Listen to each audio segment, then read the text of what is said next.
And we definitely did basketball. Basketball or baseball? Basketball. Girls, right? We did girls basketball. Notify people? No, I don't think so. I don't think so. Yep. But Jonathan, I asked Diana tonight about that. And she said that. All right, so we're not gonna do gymnastics. So we'll do the cheerleader, Oh, yeah. We're not gonna do and if we girls and basketball. Okay. Oh, good. That's right. Sound good on that? I just got an email. Look at this. Read the second one.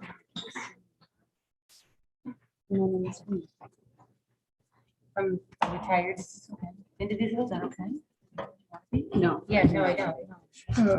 All right, let's get this meeting started. Would you all rise for the Pledge of Allegiance, please?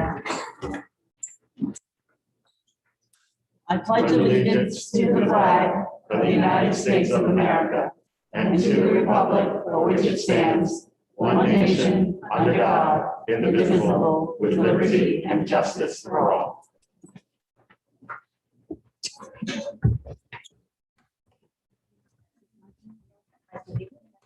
No, that's all right.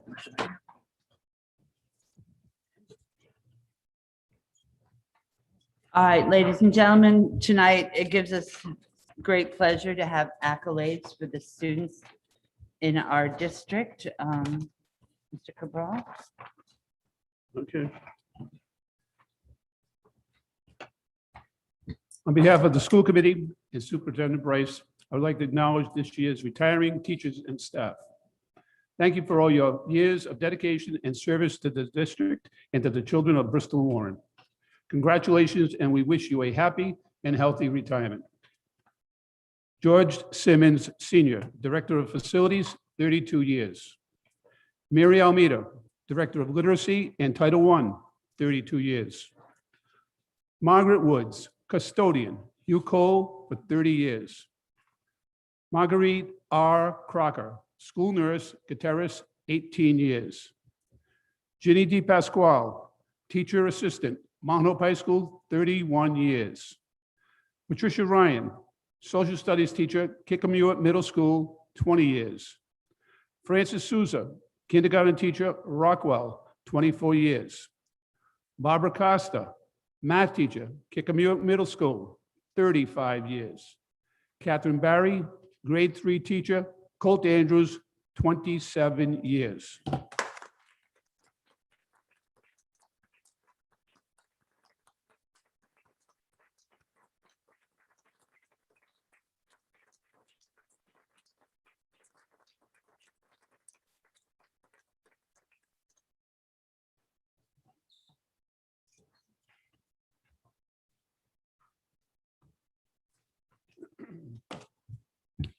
On behalf of the school committee and Superintendent Bryce, we would like to congratulate the Mount Hope High School baseball team, division champions.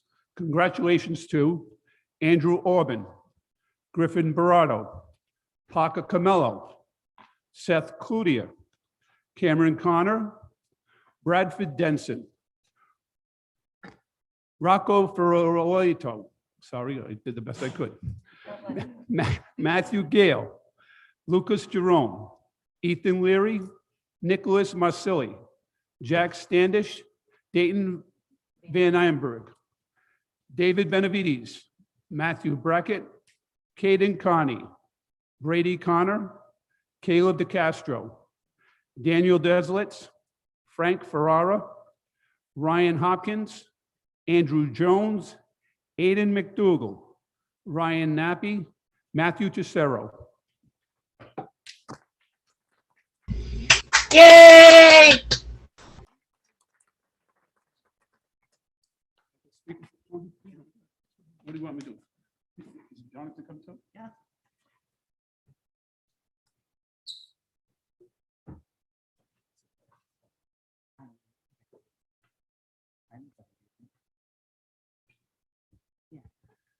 It is my pleasure to, on behalf of the school committee and Superintendent Bryce, we'd like to congratulate the unified basketball team for their undefeated season. Congratulations too.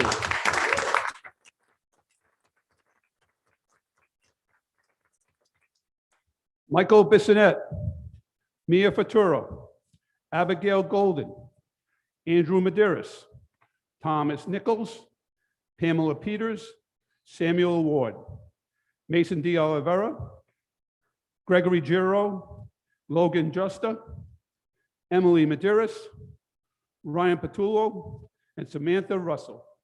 Congratulations.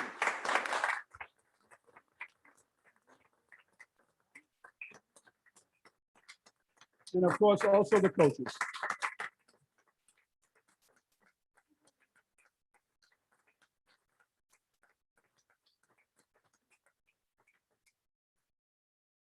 Picture, anybody have a picture? I will.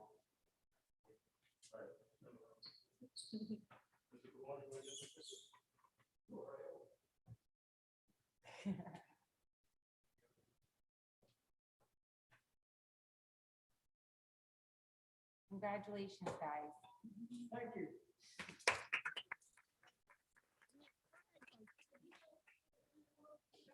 Absolutely. Of course, Coach. Go to the lectern, please. You can hear me with that microphone. I just want to invite next year, if we have a season, you're all invited to see the best basketball around. These kids, they play their hearts out and their souls, Done. and they willing to learn to play the game. That's all I got. And one other thing, I want to congratulate this Mount Hope boys wrestling team for winning the state title this year. First time ever.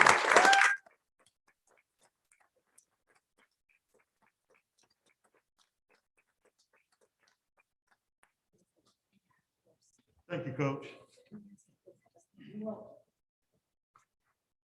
All right, now we're, thank you, Coach. I watched last year, didn't get a chance this year. You guys are great. I mean, do you ever get beaten? I've never seen you beaten before. Public comment, 15 minutes. Mary Ann's timing for me. Do I have any?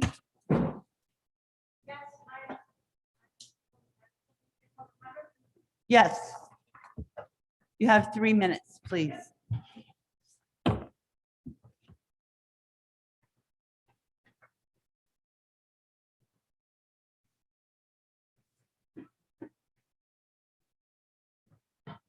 This is already on? Yeah, it is. Yep, I just wanted to make sure before I started speaking. Okay, hi, I'm Michelle Wade Da Silva, BWEA co-president, 7th grade math teacher at KMS, Bristol resident and district parent. I'm addressing you tonight about next year's school calendar. It saddens me that we've come to this juncture where our school committee has become more committed to digging in its heels to uphold a poorly made decision rather than following its own policies. It's been difficult to watch all of this unfold. The school committee conversation about the calendar started on April 12th, morphed through many exchanges and drafts through May 10th, at which time there was a vote to approve the calendar to begin on September 7th and end on June 16th. On this past June 14th, after the school committee received many emails and a BWEA member spoke during public comment requesting that the calendar be changed so that the first day of school no longer was on Rosh Hashanah, a motion fell to a 5-4 vote, deciding that there would be no discussion about the request. Not even a conversation. What message did that send to the children in our community? We as teachers make it clear that these basic rights of acceptance, equality, treating others with respect, and all the like are the norm in our classrooms, in our schools, and that we'll accept no less at any moment, at any time. Why should we accept less from our school committee? These are the people who have been charged with upholding all district policies, the very basics of which should be equity and non-discrimination. BWEA will not allow this inequity and disregard for all people to be silenced. We have filed a grievance against the school committee as it violated its own policy, AC, by not maintaining and promoting an educational environment free from all forms of discrimination. We've requested that this grievance hearing be heard in open session tonight as our contractual right to do so. However, this is what the school committee did instead, likely to keep it out of the public eye. The hearing is in a separate meeting tomorrow night at 5 o'clock. This meeting is not an actual open session, but instead over a Zoom call. This meeting is still not posted on the district website, but only on the Secretary of State calendar. However, you can find it on our social media and Twitter. We do hope that as many people as possible tune in, watch it on Zoom, and participate. Because, like I said, we stand for non-discrimination, equity for all people, and we stand for that in our community for all of our children. Thank you. Thank you. Does anybody else have anything they want to say? I don't see any more raised hands. Somebody, No. All right, then I will declare public comment closed. Thank you. The consent agenda. We're going to move forward with the consent agenda, and I believe that Mrs. Ellsworth has something she wants to pull off of it. Yes, I'd like to pull off B, personnel contracts, as well as E, the layoff, for PWA members. All right. So B and what? E. B and E. E, E as an equity. E as in boy, E as in it. Can we know why? yeah, we will know why when, after it's pulled off, and you want to know beforehand? I don't know what it, I don't know. Right now, why. you make a motion I make to a motion. pass the rest of the consent, and then we take each of the others individually with the motion to pass. Then we'll discuss. All right, I'm also gonna take off C as in cat. Hearing all of that, I need a motion to accept the consent agenda as stated. Motion, Second. All those in favor? aye. Aye. Opposed? The ayes have it. Now we will go back to B, which is personnel contracts. I need a motion to accept the personnel contracts. Motion to accept. Second. Discussion. I just need a point of clarification. So there's two individuals that have 3-year contracts and 2 that have 2-year contracts. I'm just confused of why we would do 3 and 2. So, in terms of the contracts, when we went to personnel subcommittee, it was the decision of the personnel subcommittee to give the 2-year contract. And then we also know that we have an individual who is retired, one of our retired administrators, retired from another state. And so he doesn't mind working on a 2-year contract. So that's why, that's the only rationale. So it's not like a standard, we should have 2-year contracts or 3-year. It's Well, just based on, I certainly believe that we should have a standard 3-year contract. I do not believe that that is the desire of of all members of the personnel subcommittee. okay, thank you. You're welcome. Anybody else? All right, seeing no more discussion, all in favor? Aye. Opposed? Sheila, you opposed? No. That was unanimous, Mrs. Campbell. C, I'm just curious. Motion to approve. Motion. for- Oh, sorry. Motion to approve requisitions $5,000 and over. Second. Thanks. I'm just curious about Tea Time Productions. Yep. Could you explain that to me, please? So I'm going to turn it over to. How we became a fiscal agent for Barrington. I don't know what that all means. Yeah. So Bristol Warren is part of a consortium where we're pooling our funds for EL services for services for ESL students. And so that allows us to pool our funds with Barrington and with Tiverton so that we can share in the costs of professional development and work together. We've been doing it for several years. And so as we're the fiscal agent, and so when they make purchases, they submit the invoices to us and we reimburse the other districts, whether it be substitute costs, their share of the professional development, or other resources that they're purchasing for their program. Do we all share the same work product? Do we all, sorry, say that again? Do we all use the same? No, each program is shaped within the districts based on the needs of their students, the languages that their students speak. So we do some things together, such as the professional development, but then each district has their own allocation that they can use for other things within their program. Okay, so this is just Barrington's. Correct, yes. Okay, all right, thank you very You're much. welcome. That's all I wanted to know. So I'll call for a vote. All in favor? All opposed? Me.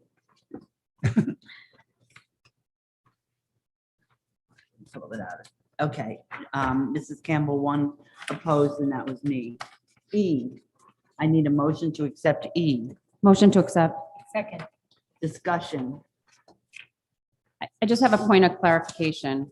So there's a few that are on the layoff rescind that were also as a part of our cuts. So how are we going to bridge that gap is my first question. Yeah, And then I have another so question. in answer to that, what's going to happen is it means that we will not actually hire for all of the positions that we were going to use the funds for any of the deleted positions that are now being returned. So let me give you an example.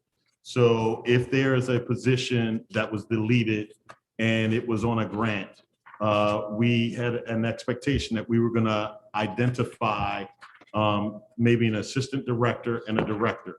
It is now our contention that what we want to do is maintain some level of institutional knowledge in that particular department, hire one individual in an acting capacity for the period of the year. It gets us through the year, and then we will revisit implementing that recommendation that we had. But the recommendation was off of operating funds. It was not off of grant funds. Yeah, the problem is the individual is actually sitting on the IDEA grant. And so that's why we are returning. And the plan was that we were going to use both IDEA funds and operating funds to fund those two positions. No, this person was actually part of our cuts in general, to fund the assistant special ed. So if we, and it's not the person, because obviously I'd want Right, we're everybody. not talking about the person. But if we take this position, we no longer can add the assistant director of Correct, special we ed. know that, we know that. Okay. Right, And we then know that. is the ones at the middle school, is that being funded elsewhere? Are we saving money somewhere so we can actually fund the other half of that position? So, and I'll turn this over to Leanne, but it is my understanding that what we're talking about for those positions at the middle school is that they've already either worked out an arrangement or the individuals are sliding into vacant positions. Okay. So it's no additional cost. I think if we can just, for clarity, when we add any of this, to say like where they're going and whose position they're taking, because we Absolutely. kind of have, we went through all of this with cuts with a fine tooth comb Absolutely. to come up with, the $2 million. And if we keep adding and not, I don't want to get Absolutely. into the predicament we're in this year where Absolutely. we So- added people back without taking Correct. things away. So I think what you're really focused on is making sure it's a net, right? Well, I That want to make if- sure we have if- the money to pay these people. If we've taken the cut and we need to return that position, how are we going to pay for it? Right. And Yeah, if I'm we very- add, I think I've said this to you before. Absolutely. If we add, we've got to take away somewhere Absolutely. else. And so we know that we will not be adding one of those two positions in student support services. And I believe that the positions at the middle school are filling vacancies. Okay, if someone can just get me that information, that would be great. Thank you. Absolutely. Thanks, Leanne. Dr. Bryce, if I can just add to that, Mrs. Ellsworth, I met with Leanne and with union leadership and with NEARI last week. And the first 5 on this list, we all agreed would be taken open positions. These are not part of the cuts. And we all worked on it together. Both Leanne and NEARI and BWEA, and those 5 were the easy ones that we could put into positions. Okay, I think So the we, first 5 are fine. yeah, I but- think we need to add that because there's 2 on here that we did take cuts, so we Right. need to Absolutely. understand. Their position was cut, Right, but these people are filling in positions that were not cut. So Perfect. these 5, I am comfortable that we all agreed would go into open positions. We okay, will, so we can just get that and We will anything update. going forward, so we kind of make sure that this cut list, like, I'm fine with moving things around, we Yep. just need to make sure that everything ties out. absolutely. Mr. Cabral has a question. Is Margaret DePolice going back to her original position? Yes. You're not allowed to use. It's on the agenda. So I think our counselor has answered that for us. So she's going back. Here's what we expect. So we know that we're going to be without a director. We do want to maintain some institutional knowledge. But we also know that we're going to bring in someone new to lead that area.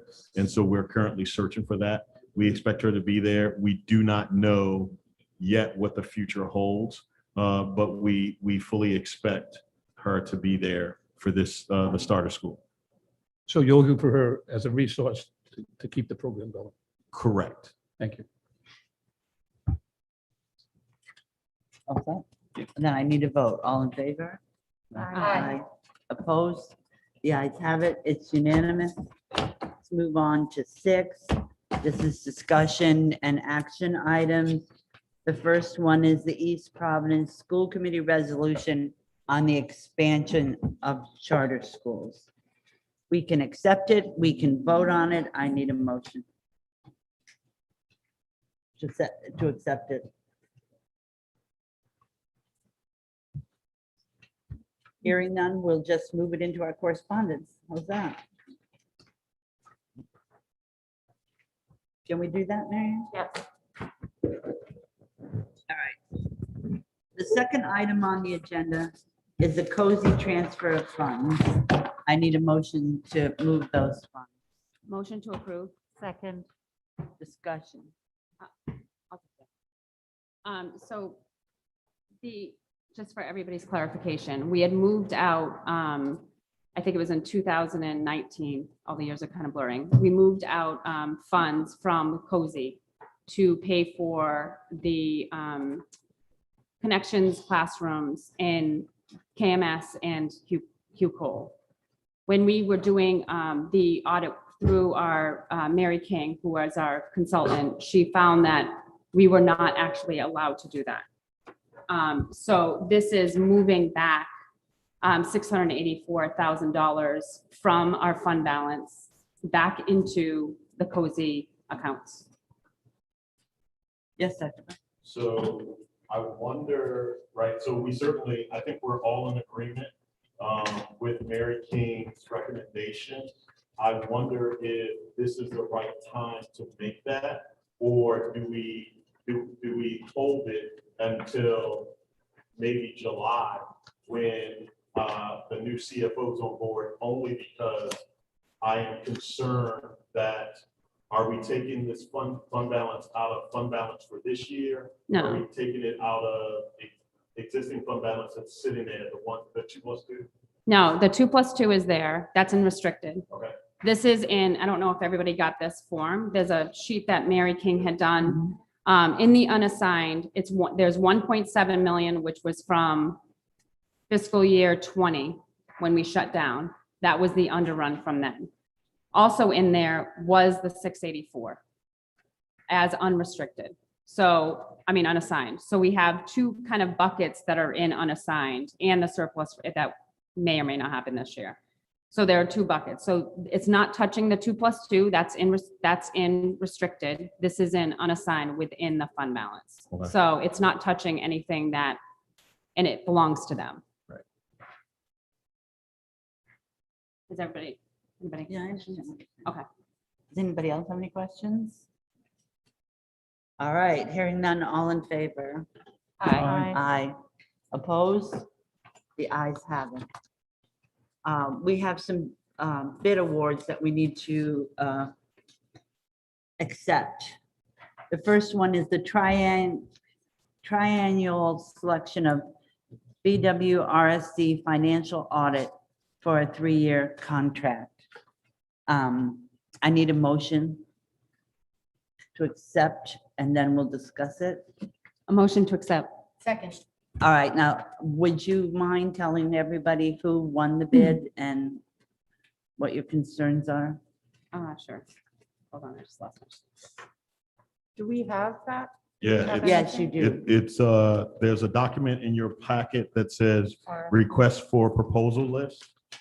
And that is the document that we're using to keep track of all the RFPs we put out, what their current status is. And so if you look on, I believe it's the second page of that document, you'll see under finance. Yep. Right there. Got it. Thank you. So Markham won the bid. However, I think based on kind of our previous experience with our auditors, in speaking with our consultant, I feel that we should do a 1-year contract with a 2-year extension based on performance. Is my recommendation. Any discussion on that? Then the motion needs to read that I recommend, I need you to pull your first motion, I pull my first motion. and I need you to recommend as I a recommend- motion that we accept Markham the way you said it. Okay. I recommend that we accept Markham, the way I said it, no, just kidding. That we accept Markham with a 1-year contract with a 2-year extension based on performance. 2 1-year extensions. 2-year extensions, No, 2 1-year extensions. 2 1-year 2 extensions. 1-year extensions. Yep. So moved. Sure. Any discussion on that? Hearing none, all in favor? Aye. Opposed? The ayes have it. The second thing on the agenda is trash and recycling removal. Dr. Bryce, would you like to speak to that award? And Actually, I'm going to have Tom Wood, our Director of Facilities, speak to that. okay, fine.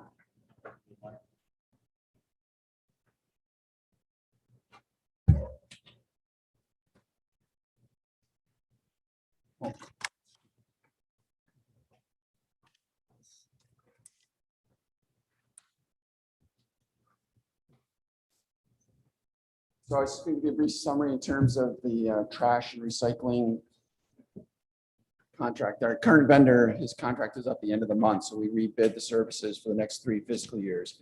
And we're recommending an award of a 1-year contract to and award to a new vendor. So we received 2 proposals, one from MTG and the other was from Republic. I can't hear you. I'm sorry. This is on. Yeah. Okay. You just need to get closer. I can get closer. I'll just restate that. So we have a need in the district for trash and recycling removal services at all the district schools. And our current contract is up on June 30th. So we rebid the proposal for trash and pickup at all the district schools. It is in Warren for recycling and trash removal. In Bristol, it is just for trash removal. Because the town picks up the recycling for us at all the facilities except for the high school. So the proposal would be the trash and recycling at the high school, trash at all the elementary schools in Bristol, trash and recycling at both schools in Warren. Who were the bidders? MTG was our existing vendor and they rebid, and the other was Republic out of, let's see if I got that right. I didn't look through here. Is it in here?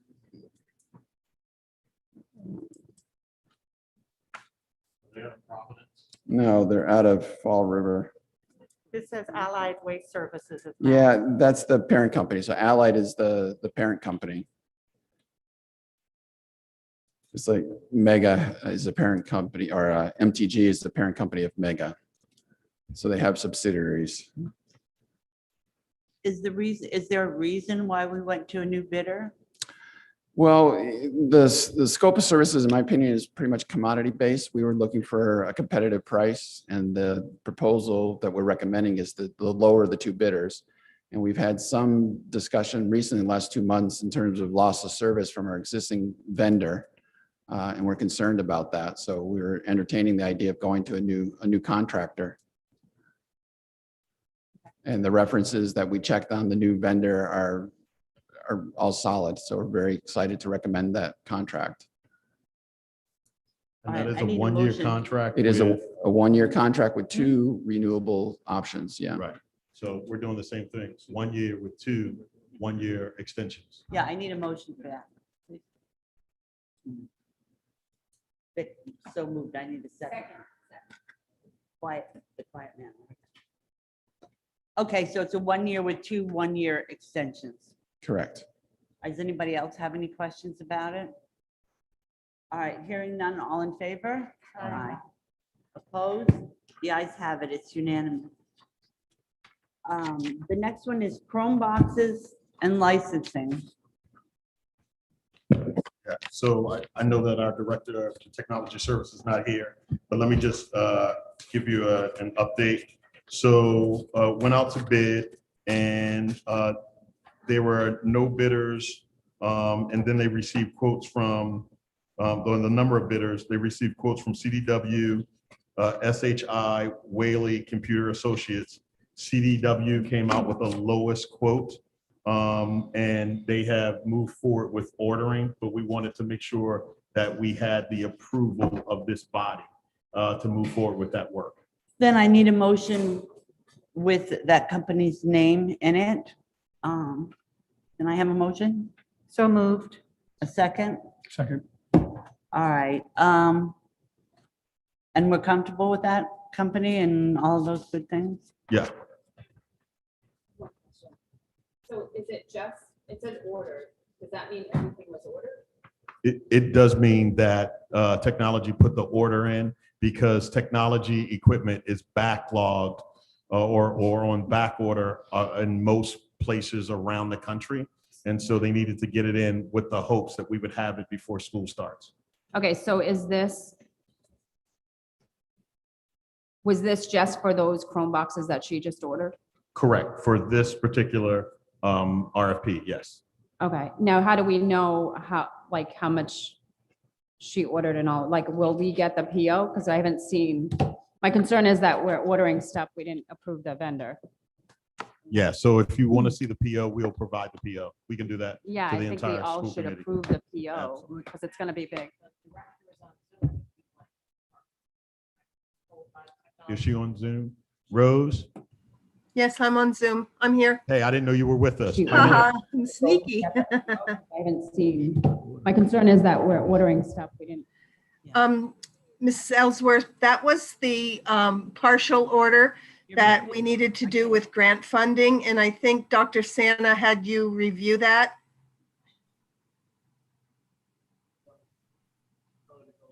Go ahead, Rose. Can you hear me? Yes, so I believe that that was the partial order of Chrome boxes that we had Title IV funding for. So we will provide the PO for Yeah. that. It still has to go through the process. Like, Absolutely. We still have to go to the budget facilities, then to. and then Correct. Us to prove it, for them to approve it. I Correct. mean, I But don't- remember, part of the issue for the Title IV funding, I thought that we needed to order and. Yeah, I mean, but we've known that deadline, so we should have been ahead of the game. Yeah, I you know mean, what? So this is We why. just had a budget facilities. Absolutely. So meeting. this is why we've got the updated RFP list and we're catching up to make sure that we have all of the RFPs to both budget and facilities and then this group. Yeah, we need to make sure we're not ordering before we approve it, Absolutely. though. Well, and don't forget, one of the things that we do need to work through is right? The RFP, once the RFP is approved, we need to notify the school committee, right? I think there's a question as to whether or not the school committee has to approve an RFP because you've already reviewed the RFP. We most certainly have to approve the PO that when we go to purchase something, because these are definitely over. Oh, 20 absolutely. These are gonna be big money. Absolutely. So, my concern is that we just ordered stuff that we didn't get the full committee to approve. Okay. So, So what's the pleasure of this committee? I mean, I think it's from my point, it's too late. I mean, we have two that it looks like it has partial orders. My concern is that, A, do we have it in the budget? And B, we should have seen it and we should have. Yes, we have it in the budget. Yes, right. And so let me just explain because you know the RFP process, but maybe people in the community don't. So the RFP process is we develop an RFP because we recognize that there's a need. We structure the RFP. We then review it internally. Once we review it internally, we share it with members of the school committee for their review. While we're doing that, we are also working on the posting. We posted in the Providence Journal. We typically post for 2 weeks. During one of those weeks, we accept questions from potential vendors, and then the bids are due on a date certain. Once we open the bids, we open them on live, typically on our YouTube channel, so that people can see that the bids have been opened. And then we have to go through a process where we score the bids to make a determination as to the winning bidder. We then, in some cases, need to make a decision, and depending on what we're ordering. So for instance, the finance, the auditors winning bid, right, needed to go to the Auditor General for their approval before we could bring it here. In this case, with technology, because of the timeline and the expenditure of those funds, we did make that purchase. So if I was wrong in that, please accept my apology. But we wanted to do it so that we were able to utilize those Title IV funds before they expired, because I thought they expired at the end of June 30th. So that's why we ordered. yeah, I just want to make sure. I mean, we started the RFP process in April. We knew we had to buy these. I think we need to get to a point where we're not purchasing anything, especially large amount of money, Absolutely. without the full committee's approval. Absolutely. Especially in light with how tight all our financials are, and we don't have a CFO. Absolutely. So- We do, Did 2 you- days away, 2 days Yeah. away. Can you identify what line those are coming from? Rose, do you have the line? And if not, that is something that we can certainly pull for you and Because- get to you. And tomorrow? going forward, can we include that when we do have these approvals? Oh, yeah. So you want us to put the line on the document that we've got? Correct. We can do that. That should be included so that Add we the- know where add the the money's account number? coming from. We can do that. That was done out of Dr. Sana's office, so I'm not sure what the grant line is for that. I don't have the Title IV grant line. in front of me. I just have a question. So why wasn't the PO attached to these other POs that we just saw? You know what? I don't have an answer for that. So why Okay. don't we do this? Why don't I go back, and what we'll do tomorrow is we'll pull the PO and we will package the PO and we'll send it out to the entire school committee. Yeah, it looks like we're gonna have to do the other one, the technology. We'll do both of them. That's correct. I'll get the hang of it, I promise. We Thank all you, will. Rose. Don't worry about it, Rose. I would just like to say that it is appropriate procedure, Sheila is correct, to bring it to the budget subcommittee for them to discuss it and ask all of these questions. Yep. So that when it comes here, It's already it's done. all written down and we already know, and we know that our school committee members have vetted it and are comfortable with it. So let's try and keep that going that way. please. Absolutely. Madam Chair, in the meantime, this is really timely, so. Well, they already ordered it. So Yeah, but I think we need to approve it tonight. I realize that, but I don't want to get into that place again, because we can always have a quick, we could have had a meeting before this meeting, and had we posted it soon enough, a budget meeting, so at least the budget did. subcommittee We had can it last look week. at it. I know, all right. Okay, Yeah, all our RFPs definitely traditionally come before school committees for approval. That's pretty traditional around the state. But in So- our case, they come before the subcommittee Correct. first. But in this case tonight, you need to approve it It tonight. doesn't matter. 'Cause it's already ordered.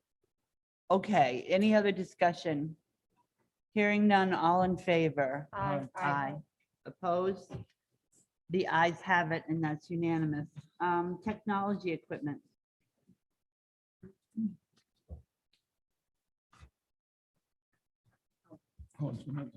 I need a motion, Motion. Second. but I need, Okay. motioning to paint my house. What are Motion we to mo- approve. All right. Motion to approve the Dell BH contract. No, Dell. Sorry, Dell. I need a second. I got a Second. second. Here it is. Discussion. Yeah, this is the same process. It looks like we ordered it. This is a partial shipment received, so we already got some in. It was back in April, so we definitely could have had it on the budget facilities. So we need the POs for both.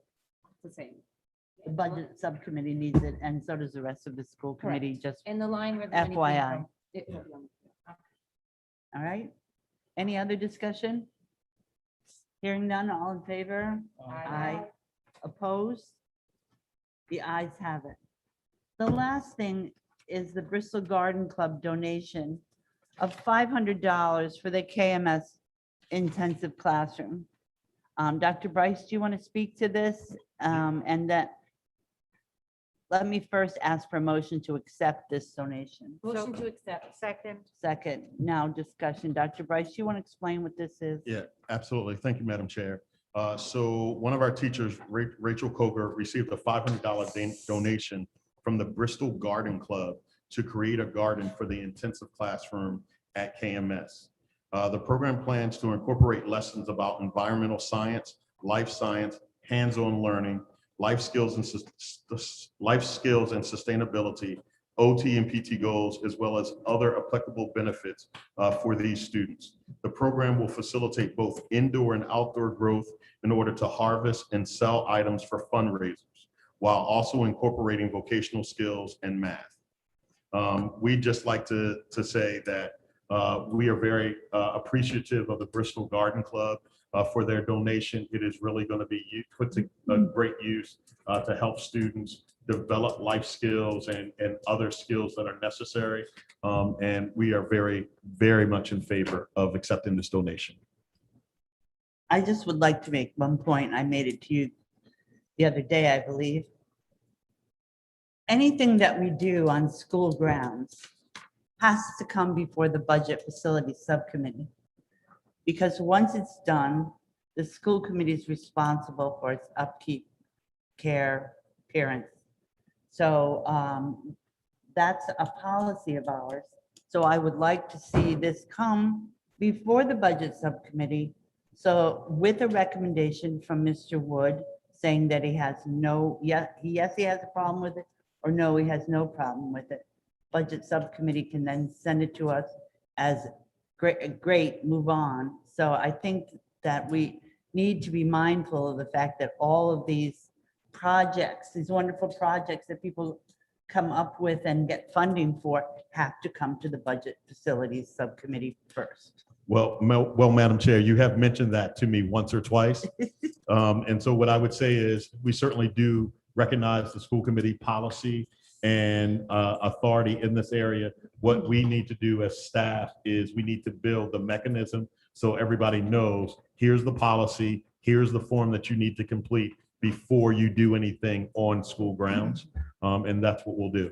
It's not meant to be punitive. No. It's just meant to inform us of what we will be responsible for Absolutely. once it's been there. Yeah, So we kind of don't like surprises. anybody Comment, else? comment. Yes. We don't either. And we just had 3 proposals here that were supposed to come to us before you did anything with them. Hopefully, in the future, that won't happen again. And if it does happen again, it's a possibility that that could be voted down. And then what would happen if that did happen? So I think. I don't want to vote anything down. Yeah, no, yeah. To your point, I think we continue to work on processes, right? We continue to refine them. We will get better. I think the RFP list is an example of a process improvement. We've even heard of process improvement here where we add the funding account number. We'll do that. And I would just say to the entire school committee, right? We continue to work to get better, and any place where we're not meeting what your expectations are, we take that really to heart, and we'll work on it. But we continue to work and put our school district in a good position. Well, just take it to heart, the fact that we expect it to come before our board before it gets approved. Thank you. Duly noted. All right, we have a motion and a second on the floor. So all in favor of this accepting this wonderful award? Aye. Aye. Opposed? The ayes have it. It's unanimous. Now we have listed on our agenda 3 presentations. However, Chartwell's let me know late today that they would not be able to present tonight, and they would like to reschedule, and I have no problem with that. We will accommodate them as soon as we can. So with that, we'll go to the COSI presentation first. Dr. Bryce, is that? Yes, ma'am. Dr. Santa, you want to lead off? Sure. We are pleased to have Amy Bratzos here this evening. She's the coordinator for our COSI program. And I would like to take a moment to compliment she and her staff for doing such an exemplary job this school year in meeting the requirements for childcare agencies during COVID. So that was a monumental task. And thank you to Amy. Her leadership was instrumental to their success in staying on top of all of the changes to state regulations and adapting her program and making sure that parents were informed and the school community was informed. In addition, I just want to highlight what a huge asset to the district the COSI program was this year in supporting families through COVID. And we're so fortunate to have such an exemplary program in our district and to have such dedicated staff. So thank you, Amy. Thank you, Amy.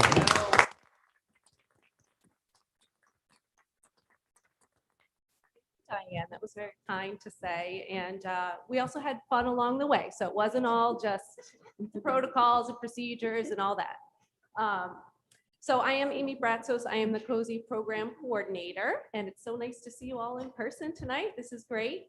So I'm just going to do a quick overview of the program and then answer any questions that you have. And as Diane mentioned, it is a team, and so my office staff, I don't think I can even read that, so I'm not sure if you can, but Sally Deal is our bookkeeper. Lizzie Schooner is the assistant program manager, and Annie Williamson is our office assistant. And the 4 of us work together in the office to make all the magic happen. So the COSI program is COSI stands for Child Opportunity Zone, and we are a before and after school childcare program. We are a licensed childcare through DHS. And I really can't read that. So our staff, We got a copy for you. oh my gosh. Thanks for making me feel old tonight. Wow. So this year we had 244 students enrolled in all of the programs that we offered. So it might be just before school care or just when we were open for vacation week or whatever it might be, 244 total. And for our staff, each of our 4 elementary schools has a site coordinator, and they're the person that takes charge. They're there every shift, and they are running the program at the school. Our staff are all CPR trained, and we have great connections with Roger Williams University for our staff through internships, education majors. So a lot of our staff are college students, and they're all amazing and great, and I love working with them. We are a fee-based program, so parents pay a fee to attend the program, but we also accept DHS child care assistance. We are part of the CCAP program, so families that qualify can access COSI for a nominal fee. Right now, all fees are waived, so all DHS families come for free right now. And we also have grants that we apply for through RIDE. We just got a grant through DHS, 2 rounds of grants, and we'll use that for enrichment for the program. Oh, the clicker. Here we go. So the before and after school program is open to all students in kindergarten through 5th grade, just in Bristol Warren. We have 4 locations, the 4 elementary schools, Rockwell, Gutierrez, Colt Andrews, and Hugh Cole. We are open in the morning, 7 a.m. to 9 a.m. For this year because of school times. I think it's changing. And then in the afternoon from 3 o'clock until 6 o'clock. For our before and after school, we had 200 students throughout this year. And in June, we had 180. Families sometimes come and go. We try to be flexible with their schedules. So if they're not working at the time, they unenroll and then they can come back when they need it. Some of the activities we have are games, sports, arts and crafts, homework time, outdoor play. We get outside as much as we can, Legos, learning bins. And I tell the kids all the time, tell me what you want and we will find a way to make it happen. So. And then our full day programs. This year was quite interesting with all the PD that we had. I'm glad we are cutting back on that next year. So we were open for all the PD days, and because of COVID, we had to open at each school individually. So if we had enough enrollment, we would open. In previous years, when there was a PD day, we would all combine and go to Hugh Cole. And that for staffing worked for us and made sense. This year was a little bit more difficult to have my staff that's used to working 7 a.m. to 9 a.m. or 3 to 6 now be open all day long. College students have classes during the day. So we made it work, but we were open for all the PD days for February break and April break. And then when we were closed the week before Christmas and the week after Christmas, we had 110 students that we had enrolled doing distance learning from various classrooms, all at the same time, 5 days a week. That was, I would say, probably our biggest accomplishment. Yes, it was. Thank you. Everyone worked very, very hard, even and especially the kids. And our summer program, which begins on Tuesday. We're open for 7 weeks in the summer from 7 a.m. to 6 p.m. just at Hugh Cole School. Last year we had 85 students enrolled. When I did this, we had 92 students, but as of today, we have 140 students signed up for the summer program. So we're full. We're going to be busy. So come by anytime if you want to help out. We'll be in the garden. We'll be doing scavenger hunts, sports, photography, STEM, engineering, art, nature walks. The new nature trail that's behind Hugh Cole School will be awesome. Games, reading. We do the Crazy Eights math program and water play just to have some fun too. And the next steps for Cozy, we did our yearly survey to students and to parents so that we can gauge what our families are looking for and implement those.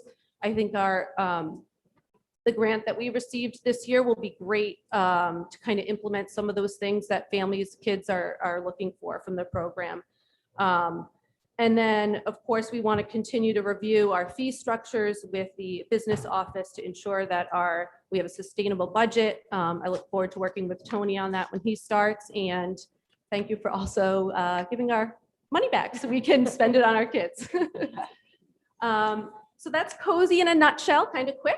I'm not sure if anyone has any questions or anything we want to add. Madam Chair, can I ask Amy to address 2 issues? You may. You may. Amy, can you talk about whether or not we charged parents for those weeks that you were open in these, like before Christmas? We after did Christmas, not charge. February and March. February break, we charged. For the vacation weeks, we Yeah. charged. For April vacation, we charged. Okay. The weeks at Christmas, we did not charge. And so that was a little difficult because we had all staff working, as much staff as we could, but families did not pay for those weeks. And we're also going to look at our fee structure to make sure what we're charging is appropriate. Thank you. Go ahead. Amy, can you share a little bit with what you got back from your parents' surveys, what families are looking for? The feedback was actually really good. A lot of parents were happy with just what we're offering, but more enrichment with art and STEM and things like that. And so previously, before COVID, we would have an art person go around to each school and do a project. We had one of our PE teachers who works for us would visit the schools, do that sort of thing, but we were really limited with what we could do this year. So as long as I have the staff to do it, we can use our own staff to bring more enrichment, but it was enrichment like STEAM and art and things like that. So hopefully we can get back to doing that. Sheila. Great job. Thank you. So I have two questions. Sure. One is, so you didn't charge parents for the Christmas break. Those 2 weeks that we were, the week before and the week after. And I'm assuming we didn't replenish that as well. No, Cozy Okay. paid those fees. How many students roughly do you remember? 110 students a day Okay. total, so it was about 30 students per school every day. Okay, I would, I'd have to check with Sally, but for our DHS students, we were probably reimbursed for them for those 2 weeks. okay. The other recommendation I have, Dr. Bryce, is when Tony starts Thursday, thank goodness, that we have Tony sit down with Amy and Sally, because as you know from Mary's report, they can have 3 months of revenue stream. We do have to figure out how we reimburse them, as well as hand them a budget and give them the line items that they're responsible for, which has not ever been done in the past. And I know that those two people are completely capable of handling that, just because right now we can't have, them not knowing and us not knowing how it's going. We need to figure out a way to bridge that gap. Absolutely. And I do think that, I thought was some initial conversation with Yes. Tony I about a tentative budget template. Not yet, but I was working with Joel starting in like March to work on the budget. So I did see the budget and we started working on it. Okay. So. All right. So I'm sure, right, we'll put that. It didn't get finished. Tony's got a ton Yeah. of stuff on his plate already, but we will certainly add this just because of how important it is as a cost center. I think the other thing is the review of the fee structure. We want to make sure that the fee structure is right in the middle. We don't want a fee structure that is really, really high. We don't want a fee structure that's really, really low. We want a fee structure that pays for the total cost of the program, allows them to build just a little bit. They've actually done the analysis, so But I think it's, Sally had done it, but is it 2 years old? yes, when Raquel was Yeah. here and she then, can do it again. I mean, Yeah. we just have to give them the, right. I think the joint between those, Yeah. Sally and Amy and Tony Yeah, can they'll figure it can out. bridge Yeah. that gap. And Yeah. I think, you guys do a great job. I've gotten to witness at Colt Andrews and Hugh Cole. You guys do a really great job. Thank you. Thanks for supporting the kids. Thank you. Tara? So obviously, I think you're doing a great job and you've been a great resource for me. I know. So I always, As you I have always as well. appreciate reaching out to you. Yeah. And you were a huge help for me last summer as well. So my question is the fee structure. If we can actually get a copy, I would like to actually see what the fee structure Sure. is. If we could get a copy of that. And again, I completely support it and, I try to help you and I know you always try to help me. So, Yes, we're a good team, right? yes. And one of the things I love about Cozy, and especially this year, like, I know it was a very hard year, but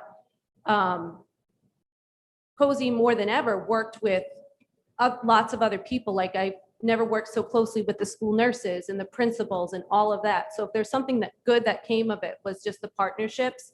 And, Tara and I talked a lot last summer because we were both running summer camps and it was a whole new world. So I think it's great when people can work together like that and it's important. I could send you the fee structures from the last 5 years.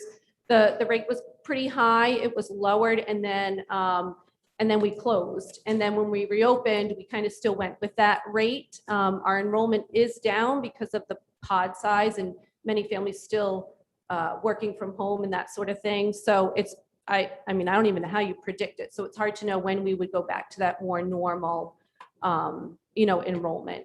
So I guess we'll figure that out. We'll work on it Dr. together. I'm sorry, Amy, Dr. Bryce, would you provide the entire school committee with The fee structure? the fee structure ma'am. and keep us updated on where you are? Yes, ma'am. I think the one other thing for Amy as well as for all of our schools, we are planning for a regular opening of schools.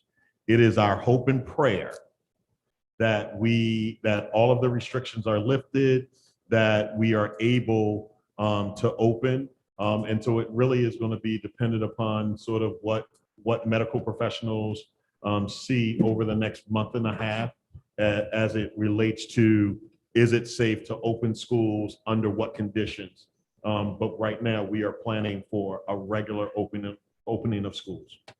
Thank you, Amy, thanks. Thank You you, did a everyone. great, no, don't, Thank you, Amy. don't sit down Thank yet. you. Don't sit- You did a great job this year and you took care of the children when we weren't sure that we could. And I can't thank you enough for working so hard to keep them safe and warm and learning. Yes.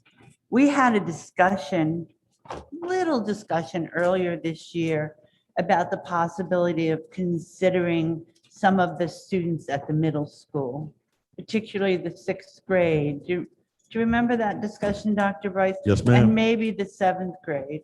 Are we looking at that at all? Because for me, I think that some of those children would benefit very much from that kind of after-school program. And I don't know if it fits under COSI or if we create another program that backs up to COSI, but could we start to take a look at that for some of those other children? Yeah, I'll just add that several years ago, Trish Brissett did try a program at the middle school. Yeah. And it was just not well received. Students at that age just were not interested in being involved in an after-school program like that. But maybe there are other options. I know we have a lot of wonderful after-school clubs, and maybe somehow that could be embedded into a school program that also provided childcare. Well, the other thing that I remember is that we also had a program at the high school and we paid an aide to watch so that the children could stay here, shoot hoops, do their homework. They were in the gym. It was a little different, but it gave them a place to be after school. It gave them a place to get their work done. It gave them a place to play in the bad weather. So I'm wondering if we couldn't build on that sometime in the future. It doesn't have to be as the program is for K through 5. But I bet if they were doing 6 to 8 or 9 through 12 things, that you'd have people staying after school. So I would just appreciate it if you would Take a look look at at it it. down the line. So, Madam Chair, we will certainly take a look at that. And we will bring that back to you and to the school committee at some point this summer, but we'll take a look at it. It does sound like a very interesting idea. I think the real question is, it can't look like sort of childcare. It's got to look sort of more like a club or A an hangout, activity, yeah. a hangout spot that kids want to be in. And if we can build something like that, it probably also likely needs to be drop-in as opposed to kids going every day. If we do something like that, it might work. And so we'll take a look at it and we'll get back to the school committee. I just think that it's something with all of the things that we're doing and talking about, that it's really a good time to entertain the possibility of moving that up a little. Okay, All right, thank you. you're welcome. Thank you. Now Thank you can you. sit down. Thanks, Amy. Thank you, Amy. All right, school start times. Dr. Bryce, you're up. Yes, ma'am. So I just want to share with everybody, I think we're going to put the school start times up, and can we make it really large and focus on 2021 2022. So what we want to do this year, we certainly know that the past school year was challenging in many aspects. We got through it. We believe our kids were successful. We thank our staff and talented leaders like Amy and our school principals for helping us to get through, as well as our students and parents. What we now want to do is we want to, if possible, build back to some level of normalcy. And so what we've done is we have projected that we're going to return to our start times from 2019, 2020. And so they are listed on this sheet. We will post those start times on our district website. But basically what it really means is for Mount Hope, their start time, when I talked to Deb actually, Principal DiBiase actually believes that the student drop off will begin about 7:30, but that first bell will ring at 8. They will get out of school at 2:30. Right. And so again, they will continue to modify as we get closer and closer to the opening of schools. Some of these times may change, but they're only going to change 5 or 10 minutes. Like we're not talking major changes. Yeah, you have 2:40 here. Correct. Right. And so right now our bus company can guarantee the times that we have, but based on the number of students and the buses that are operating, they may be able to change that time from 2:40 to 2:30. And if they do that, what it does is it gets them to their next school a few minutes early. And so we'll look at that. At KMS, 7:25, first bell rings at 7:35, school dismisses at 2 p.m. At Colt, all 3 of the Bristol elementaries are going 8:40 to 3:20, and Hugh Cole is going 8:10 to 2:50, right? And so Hugh Cole, really large building, number of students that ride the bus, takes a sizable portion of the 19 buses and the 4 special education buses that we have.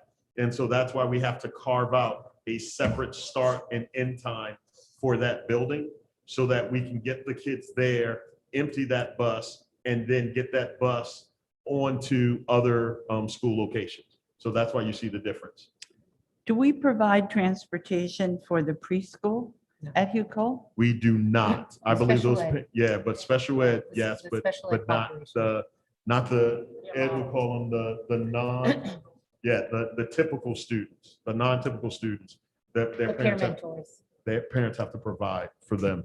We also provide transportation. When I talked to Eileen mentioned that we provide bus service to Our Lady of Mount Carmel, I believe, right? So that's also factored into being able to get all of the kids where they need to be, when they need to be there. Okay, thanks. Do we want to publish this as an early one, or do we want to wait? So I think it's helpful for parents now to see this on, just like they can see the calendar, they can see this, they can start making their plans. Again, we do not expect, and I've already been in contact with Ray over at the bus contractor, First Student. We do not expect major changes, but there's always a slight adjustment, 5 or 10 minutes one way or another. Well, I personally think, I don't know how the rest of the committee feels, but I personally think that we could put this out with a disclaimer that times may change by 10 minutes this way or that. Does anybody else have any feelings about that? Mrs. Piper? No, I agree. I think it's good to start giving people a heads up. Yeah. Go ahead. Oh, no, I just think parents need to know. I think it's summer, fall comes a lot faster than we think. 71 days, I saw. 71 days. I can't wait. So my question is about the, at KMS, the special signification there for homeroom. I know this is how it has worked every year where they have the doors open and they have 10 minutes to get to homeroom. Do we not have homeroom at the high school? No. They go straight to their first class, but they Straight. have a homeroom teacher assigned?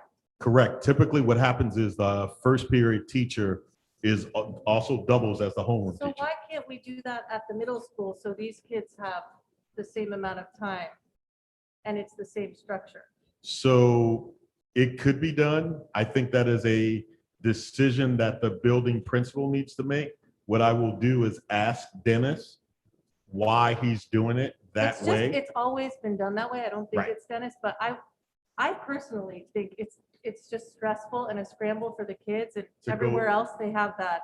Go to a extra homeroom five, and I- then go to another Yeah, if class. there's a good reason that I don't know about, great. I've never been able to figure that out, and I thought I'd ask.